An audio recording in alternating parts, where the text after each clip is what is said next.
As a preliminary matter, this is Brian Sullivan, Chair of the Affordable Housing Trust. Permit me to confirm that all members and persons anticipated on the agenda are present and can hear me.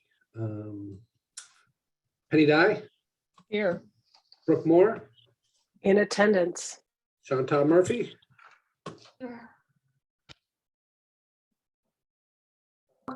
Here, sorry. So I think we have, and myself, that's 4 for board members, staff. When I call your name, please respond in the affirmative. Ken Bogram? Present. Tucker Holland? Present. Vicky Marsh? Present. Great. Anticipated speakers on the agenda, please respond in the affirmative. Ann Kuspa? I'm here. Billy Cassidy? I'm here. Jerry Keneally? Here. And Dave Arminetti? Yes, here. Good afternoon, Mr. Chairman. Great. Thanks, Dave. Good afternoon. This is an open meeting, the Affordable Housing Trust, and is being conducted remotely pursuant to Chapter 20 of the Acts of 2021. Ensuring public access does not ensure public participation unless participation is required by law. This meeting will feature public comment. For this meeting, the Affordable Housing Trust is convening by a video conference via the Zoom app is posted on the town's website identifying how the public may join. Please note that this meeting is being recorded. All attendees are participating by video conference. Accordingly, please be aware that other folks may be able to see you and take care not to screen share your computer. Anything you broadcast may be captured by the recording. All supporting materials that have been provided trust members provided members of this body are available on the town's website unless otherwise noted. The public is encouraged to follow along using the posted agenda unless the chair notes otherwise. We are now turning to the first item on the agenda. Before we do so, permit me to cover some ground rules for effective and clear conduct of our business. The chair will introduce each speaker on the agenda. After they conclude their remarks, the chair will go down the line of members, inviting each by name to provide comment, questions, or motions. Please hold until your name is called. Further, please remember to mute your phone or your computer when you're not speaking. Please remember to speak clearly in a way that generates accurate meeting minutes. For any response, please wait until the floor is yielded to you and state your name before speaking. If members wish to engage in conversation with other members, please do so through the chair, taking care to identify yourself. After members have spoken, the chair will afford public comment to those members of the public who have joined the meeting via Zoom. Members of the public who wish to speak must state their names, be acknowledged, and speak to the chair. Finally, each vote taken during this meeting will be conducted by a roll call. Okay, with that, we'll move to the first item on the agenda, which is an approval of the agenda. Can I have a motion? Sorry, I move approval of the agenda. I'll second. Moved by Penny, seconded by Brooke. By roll call, Brooke Moore, Aye. Chantal Murphy, Aye. Penny Dye, Aye. Rima Sherry, Aye. and I myself am an aye. Brian Sullivan's an aye. Approval of the minutes. It looks like we're going to move those to the next meeting in July. Item number 4, we have public comment for items not on the agenda. To any members of the public? Oh, I see a board member first. Excuse me, Penny. Yeah, I just have a question, just only because I didn't see it on the agenda. What's the status of reappointment for everybody, and when is that happening? And I just got reappointed by the Housing Authority for a year, so. I think it's tomorrow night, if I'm correct. Oh boy, that's gonna be a good meeting. All right, okay. Yep. All right, so we'll take that up at our next meeting, and then we'll elect officers at that point. Yes. That's a question, Brian. Understood. Yes, we will take that up at our next meeting in July. Okay. At the start of the new fiscal year. So August. No, No, July. July. Yeah, sorry. Okay. Thank you. All right, Tucker. Yeah, and at the next meeting, we also want to, just while we're on this subject, to reaffirm that Brooke has continued in her role up until that point as the vice chair of the committee. So, Okay. sorry, just a follow up. So the selectmen appointees, well, first of all, did everybody whose term expired that's appointed by the select board reapply? Yes. Good. So then they do the appointments, and whomever they choose, then amongst ourselves, we elect officers. Is that how it works, Tucker? Yes. Thank you. Yep. Great. Any other comments? Seeing none, We will move to an action on item 5. We have a Cfap application, 69 Cato Lane. Tucker, can you lead us through this because I don't see it attached? Oh, you should have received, 1 second here.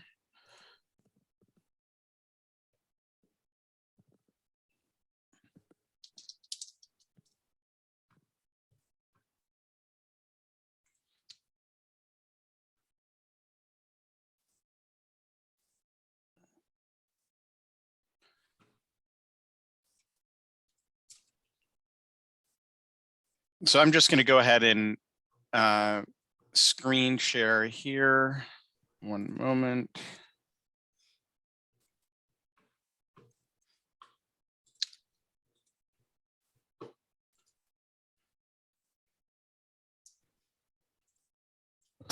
Can everybody see that?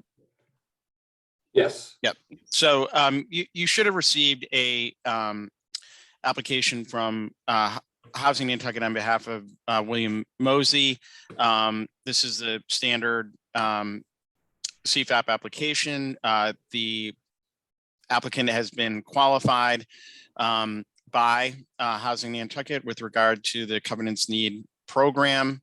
And Anne, I believe, is here and can add any additional color, but it's a relatively straightforward matter.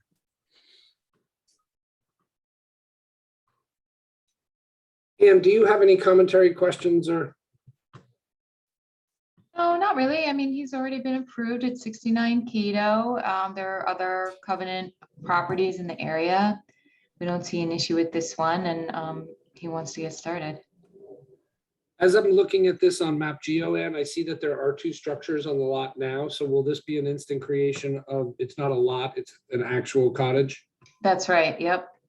Great. Anybody else have any other questions on this application?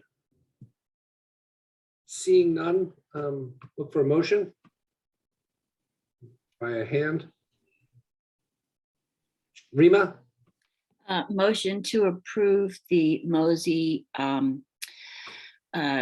closing cost assistance application at 69B Cato Lane for up to $15,000. actually, Rima, I apologize for cutting you off. It's a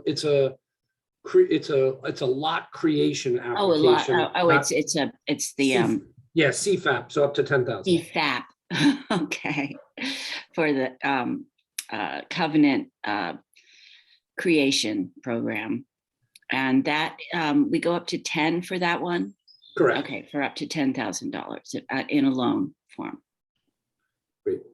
So Rima's motion amended. Do I have a second? Second. Second from Chantal by roll call. Brooke Moore, Aye. Chantal Murphy, Aye. Penny Dye, Aye. Rima Sherry, Aye. and Brian Sullivan's an aye. Item number 6 on the agenda, we have housing real estate office update. Ken and Tucker have some news. Yeah, thank you. We just wanted to quickly update the board. 2 things. One, the office itself is going to be moving to 3 East Chestnut Street, really right around the corner from where we've been located at 16 Broad. Probably in the next roughly 5 to 6 weeks is the expected timetable. And as of this morning, we have issued an offer to someone who we are excited about with regard to filling the housing and real estate office manager position. So we're not at liberty to talk about that quite yet in terms of the exact person, but they did very well in the interviews, came highly recommended through their references, and we are cautiously optimistic. We had several great candidates who applied, which we really appreciate. We appreciate this group spreading the word, and each of the candidates presented some very strong considerations, and this one seemed to perhaps be the best fit at this time. So we will hopefully be able to introduce that person at our July meeting. Fingers crossed. Great news. Yep. Awesome. With that update, we'll move to 31 Fairgrounds. Anne, floor is yours. Thank you, Mr. Chairman. So anyone who's driven by the 31 Fairgrounds site recently can share our excitement at the boxes being delivered and also set on the foundation. Those are boxes for buildings 1 and 8, which are the ones that are closest to the road. And I'm going to hand it over to Billy at this point to talk about the schedule for the next round of buildings coming in. And I know Billy's here too. Thank you, Anne. Bill? Mr. Chairman. Yeah, the boxes are actually buildings number 1 and number 8. And it is pretty exciting. The boys are over there right now getting after it. And you'll begin to see there'll be trim on the place by the end of the day. Additionally, the porches, the buildings actually will grow in size from the road quite a bit. There's front and back porches, side porches, a connector unit, and that will all be happening this week and so forth. That's the good news. I have some bad news. And I think you're going to hear a little bit more later on from, well, it's none of my business, so I'll save it. On May 16th, we received an updated schedule from KBS about productions and timelines and so on and so forth. On May 17th, I forwarded that to Erica for okay with the town with the over-the-road permits and so on and so forth. And we received everything back. We had boxes coming we had a house coming on the 18th of August, another on the 29th of August, another on the 8th of September. And then the following week, we received a phone call from the Steamship Authority, who shut the entire rest of the summer down after June 20th. Now, I speaking only for myself, it was rather upsetting, and I chose to think about it for a couple of days before immediately reacting. And before I had a chance to get overly excited about it, I received a phone call from KBS, and they had a shakeup in management. And their president is no longer their president. They have a new president, and they rescheduled all of the construction moves. And you've heard me talk in the past about another big project at Colby College. And apparently this Colby College business is what caused the shakeup, and they were not performing as they should have been, or as they felt they should have been.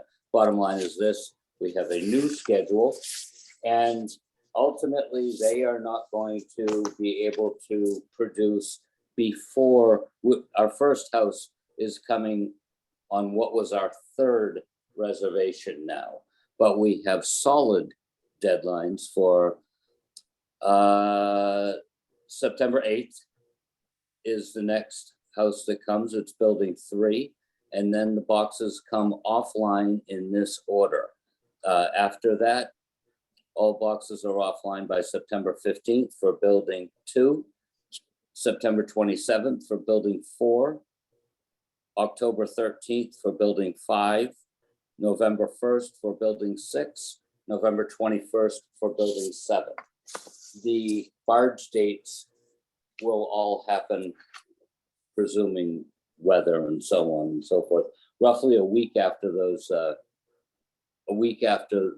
dates. So September 8th will be the next house to arrive. We will get one more house, hopefully on the 29th of September, and then the rest through end of November would be box or house 7 the last one. And that's what I have. As an aside, if I may, Mr. Chairman, I believe Dave Armanetti's on here. Dave, I took the liberty of going down to the Steamship Authority just before getting on this call and measuring the bridge. There may be an opportunity for you. I know that you have a relationship with Jonah. I don't know the size of the structures you're looking at, but if any of your boxes are less than 12'4", I believe you could bring those over on that barge that we've heard about, UPS. They would fit over the bridge. And anyway, that's, Mr. Chairman, that's all I have. Thank you, Billy. That was a nice share of info. Appreciate it. And do you have any more follow-up on that? Well, I mean, that was the first I'd heard any of that. So I think I need to just think about it. I don't have any follow-up. Okay, great. All right, so we'll wrap 31 Fairgrounds update. Thank you for the intel. Dave, I'll turn to you at this point for the next item on the agenda, item 8, the wildflower acceleration update. Sure. Can you hear me, Mr. Chairman? We can, thank you. All right, good. Good afternoon, and good afternoon, board members, staff, everybody. Happy first day of summer, good and bad, as we all know.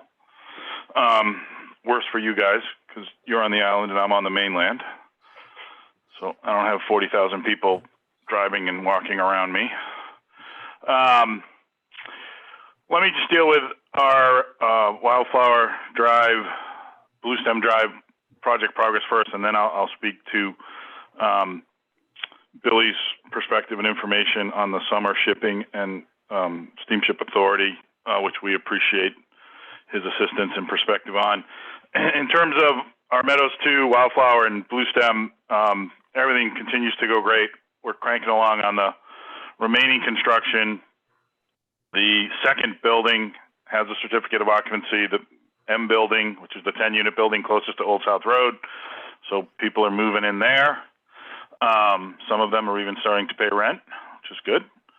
The third building, we are nearing completion, and CO should be any day. The last of the 3 buildings, the 6-unit K building, everything's moving along there. We just have a couple of last inspections with some of the subcontractors, and we're virtually done there. The remaining site work is continuing to move along in terms of getting some of the landscaping plantings done, and then Victor Petkoskis and his team will be out there, I think at this point, probably right after July 4th, to do the curb, sidewalk, and finish up the refuse pads, handicap ramps, and everything else.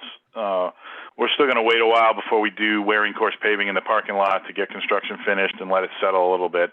But it'll be striped in the interim, and everybody will know where they're parking, and all that will be finished. So continued good progress. Want to thank the board certainly, and the staff and everybody for their continued support there. And we're pretty much almost out of construction there and into management full lease up. And as the team saying goes, putting heads in beds. So that's great. We're continuing to finalize leases with our AMI tenants. As the board's aware, both intuitively and from our reporting, we were oversubscribed there about 15-1 in terms of qualified applicants. So, we're doing the best we can to provide these units. Still a huge amount of demand. So we've got people on a waiting list for the next phase, which we're starting to move into, as the board is aware. And we'll just keep going as fast as we can as far as that goes. But all good news, with the exception of, as the board is fully aware and the staff, just not enough units and not enough time to build them. So thank you for your support there. In terms of the shipping modular issues, let me go in reverse, I guess. Thank you, Billy, and to Ann and Billy both, congratulations on getting your first couple buildings over again, and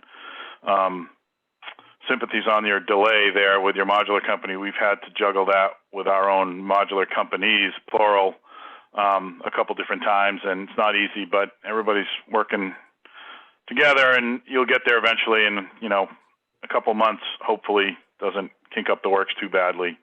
So good luck keeping the ball moving there. In terms of the shipping issues, we really haven't come forward and articulated much of this to the staff team yet, although we're getting to that point. We thought we were pretty locked in, as did Billy, with all of our authorizations for the couple of houses that we wanted to ship over the summer. We don't have any apartment buildings that are coming during the summer season.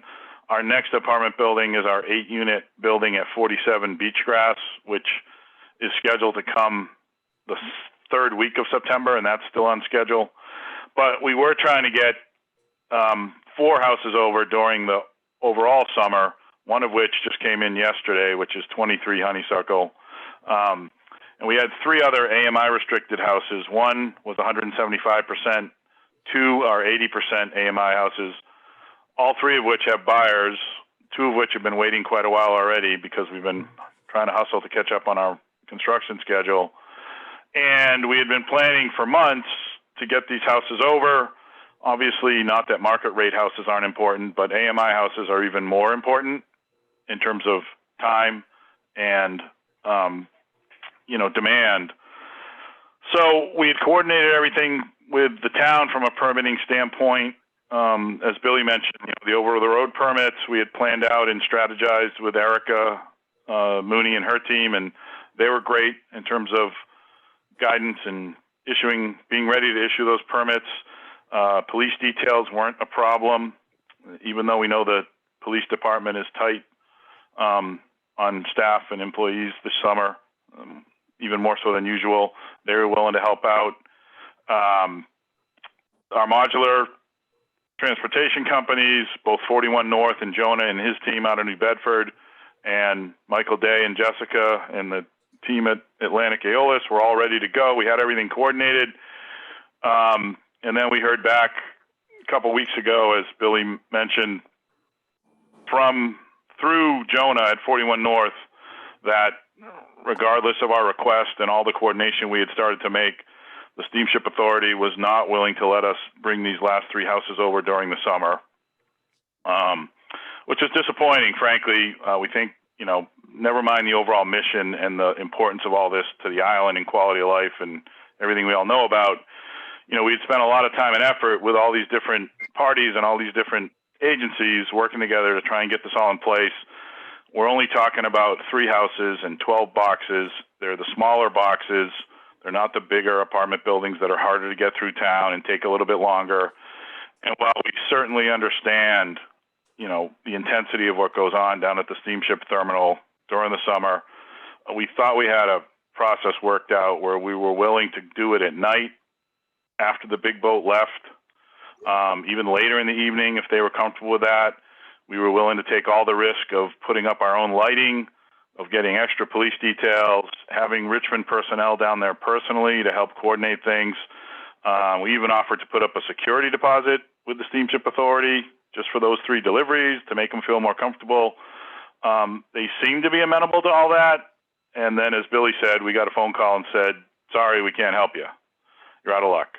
So we've been in the process of kind of bringing it up the ladder at the Steamship Authority. And I do want to take another minute to help Billy for all of his perspective and assistance here, because he's tried really hard to help us alongside with him, and he had really no obligation to do that, and he was great about doing that. And even despite all that, we haven't been able to get reconsideration from the authority.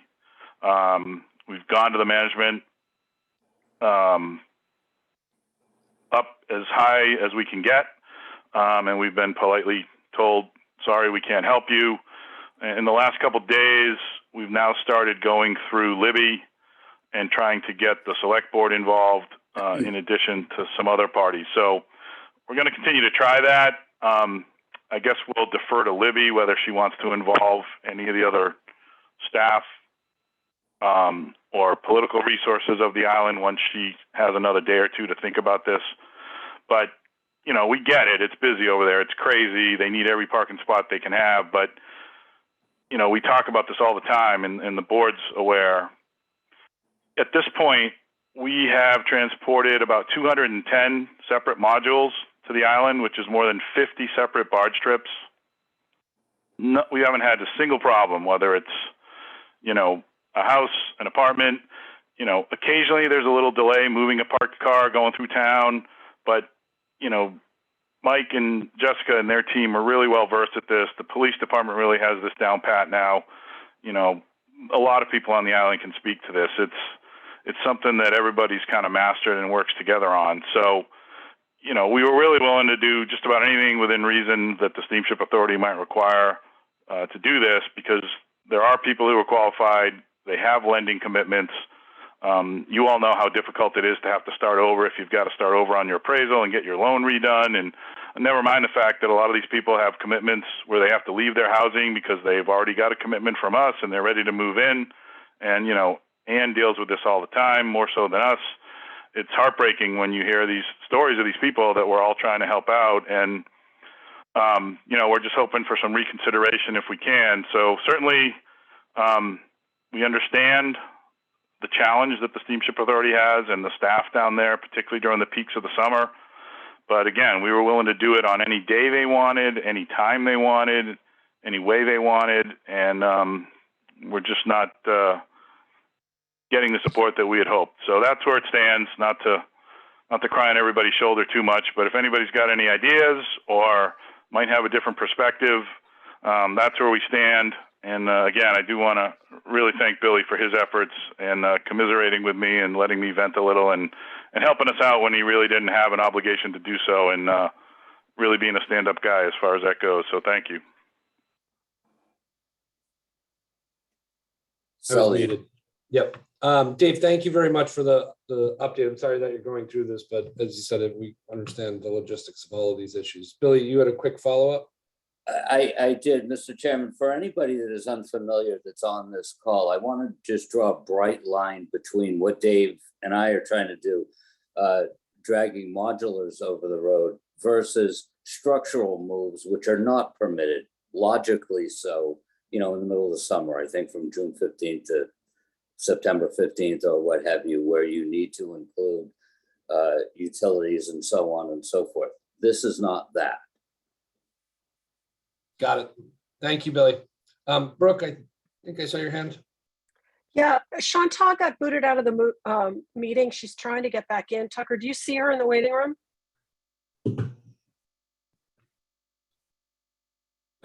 Thank you, Brooke. She should be back in now. Thank you. Well, all of that news is unfortunate. I appreciate the struggle that you all are going through. Penny? Yeah, just through you, Brian, to Dave. Were any reasons given for not being able to do it at night when it doesn't, I mean, it doesn't involve any steamship personnel, right?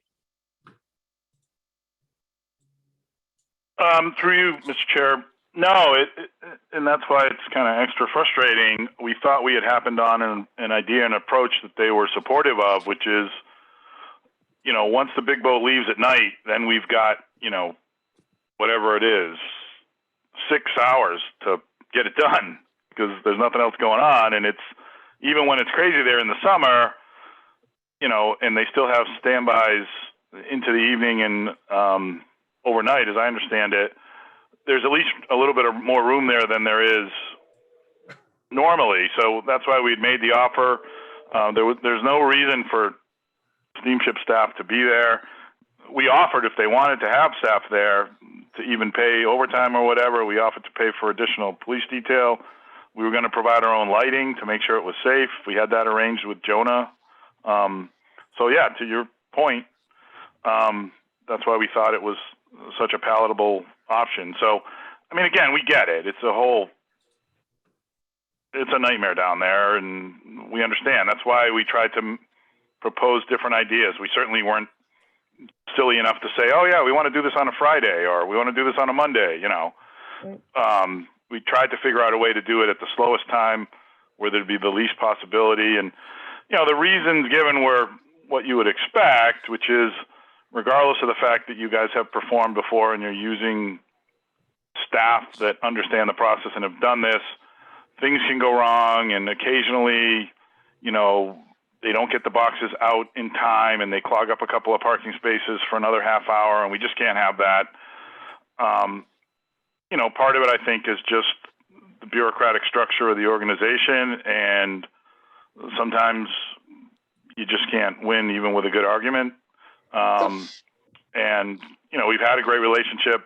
Certainly the local steamship staff is always supportive and have been really helpful. I mean, again, we've been doing this now for more than 4 years for our project and have had 50 round trips and really haven't had any issues. And,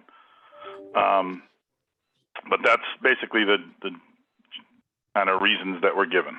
But just to quickly follow up, I mean, planning was done by everybody based upon commitments that were made to us by the town, right?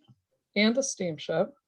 And to not be able to follow through on that has real impacts on timing and potentially cost, right?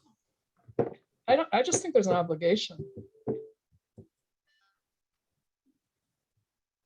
Rima? Penny, your Um, point's well taken. Rima? Yeah, if Libby is okay with it, I would definitely contact Dylan Fernandez's office. They're very good at poking at things and, following through, and housing is an issue that he's well familiar with. So, maybe going to the higher ups might help a bit.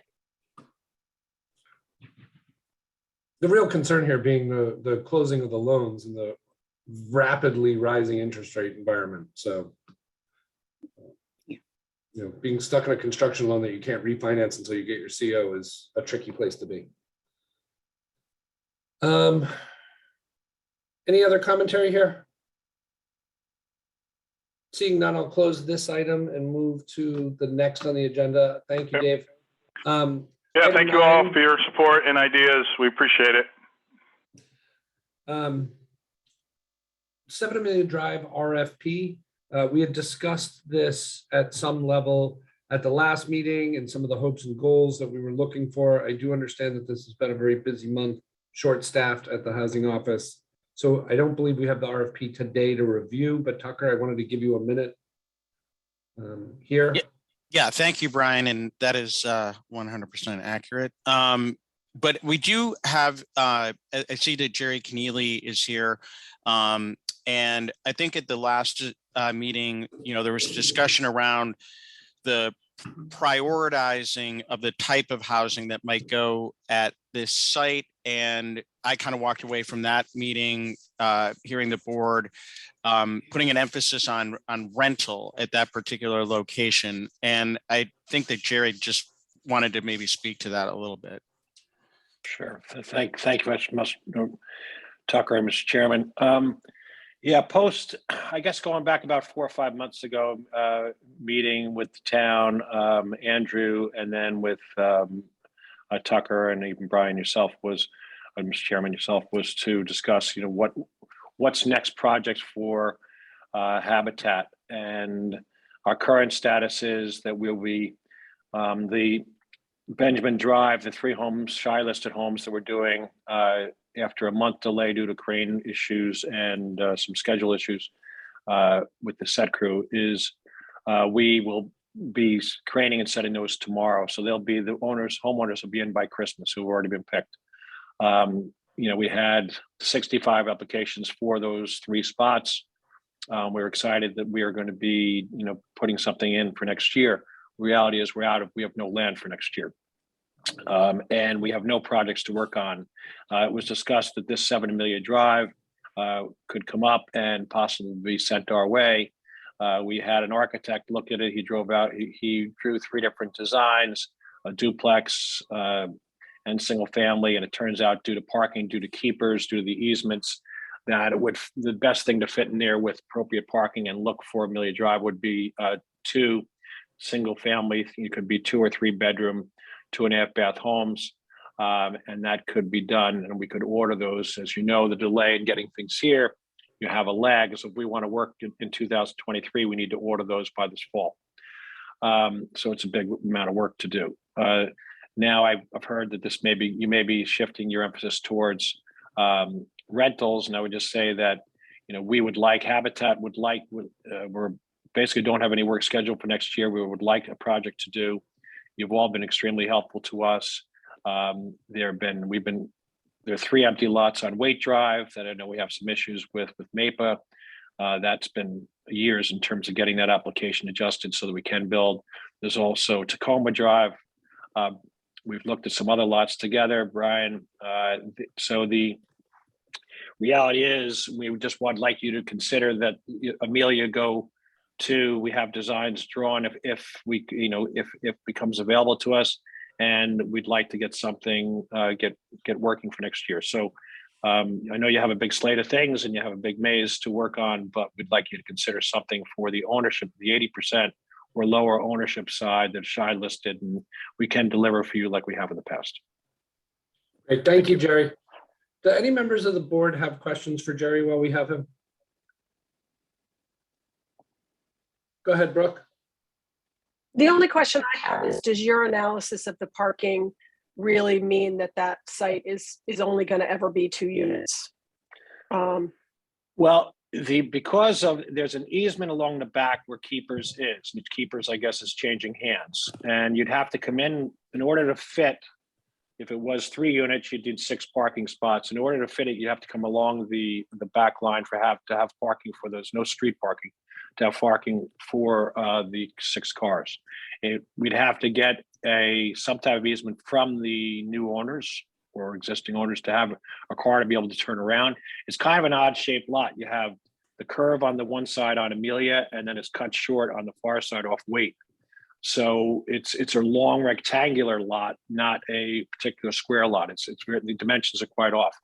So the architect, Gryphon Architects, they did 3 different drawings. We looked at them all and showed it to the trust, but it seems parking issues became too much that we could put 3 bedrooms, 3 baths in each and have appropriate parking. It's just you can't squeeze a duplex in there. Okay, thank you.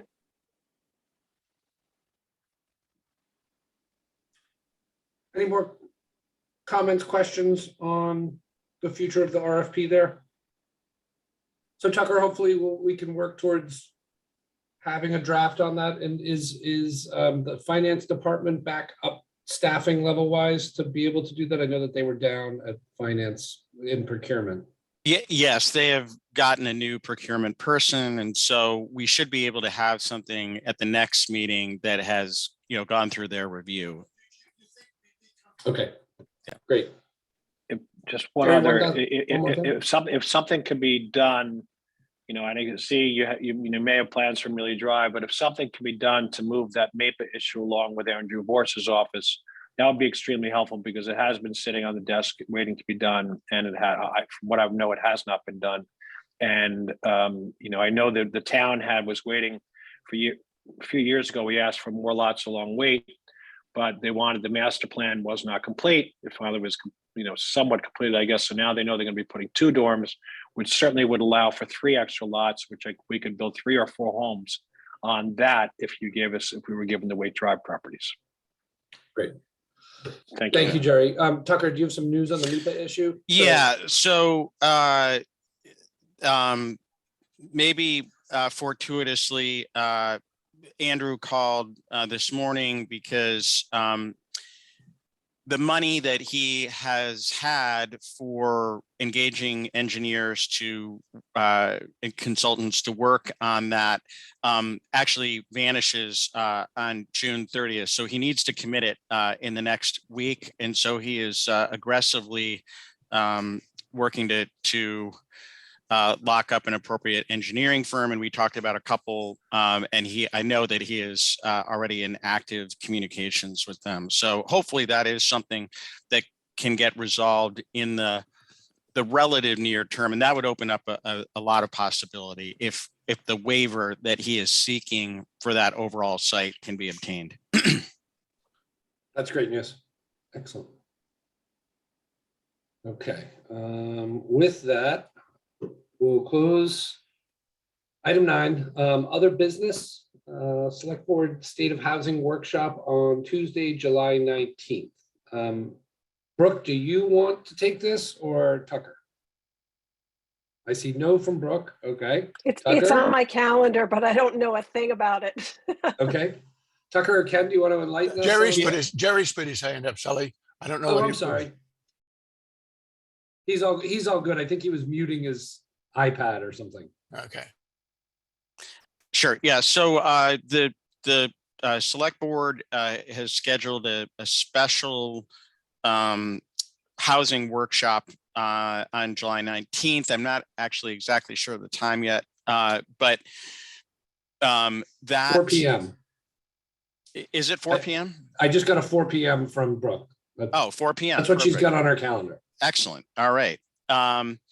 So that really is meant to be we're calling it like state of housing presentation and discussion, really covering, where we've been, where we are, and where we are headed, encompassing, both existing units in production as well as financial commitments and support to date, and what will be needed coming forward, which is something that we as a group are going to need to furnish to Libby next month. So timely.